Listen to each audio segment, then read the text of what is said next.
மக்கள் என்ஜிகேன்னு கூப்பிடுவாங்க.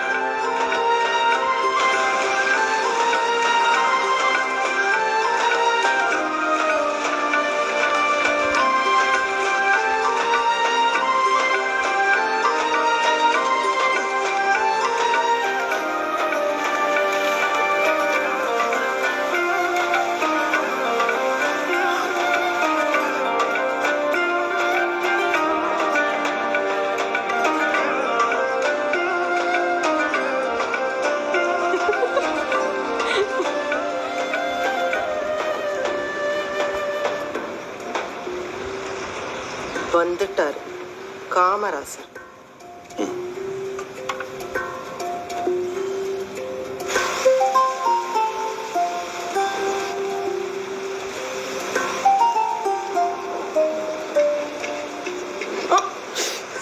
முடிச்சுட்டு வச்சுக்கோங்கடா. உனக்கு எத்தனை கண்ணுமா? ஆமா கல்யாணம் ஆன புதுசுல கதை வடைச்சுக்கிட்டு வீட்டுக்குள்ளேயே கிடப்பான். நீ என்னடா வெளியவே கிடைக்கிற. பக்கத்து வீட்டுக்காரெல்லாம் சிரிக்கிறான்.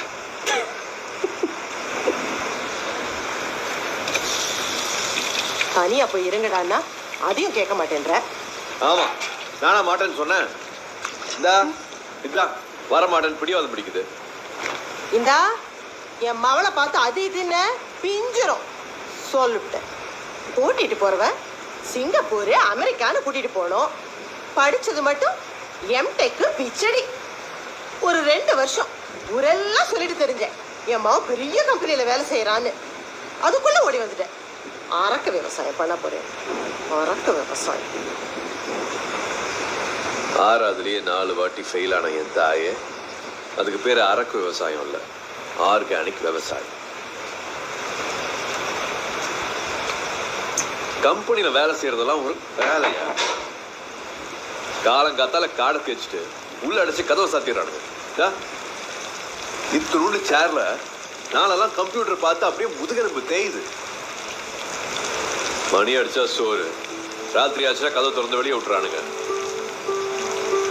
கேட்கறதுக்கு அப்படியே ஜெயில் மாதிரியே இல்ல.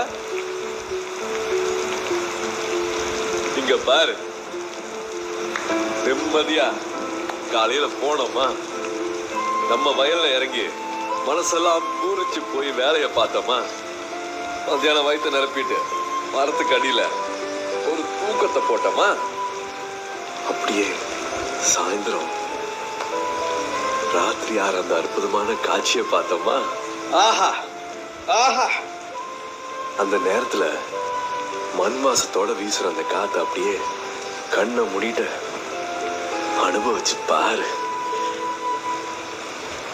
நீயே இங்க ஃபேனை போட்டு புழுக்கத்தில் நெளிஞ்சிட்டு இருக்கிற, அங்க கடவுளே காத்தா வீசுறான். தத்துவம் ஒன்னி ஒருத்தி மதிச்சு கட்டிக்கிட்டா பாரு. கிறுக்கு பிடிச்ச. அதுக்கு பேர் கிறுக்கு இல்லம்மா, காதல். மணி ஆச்சுரா, இல்லைன்னா இந்த விளக்கு மத்த எடுத்து 4 சாத்தி சாத்திருப்பேன்.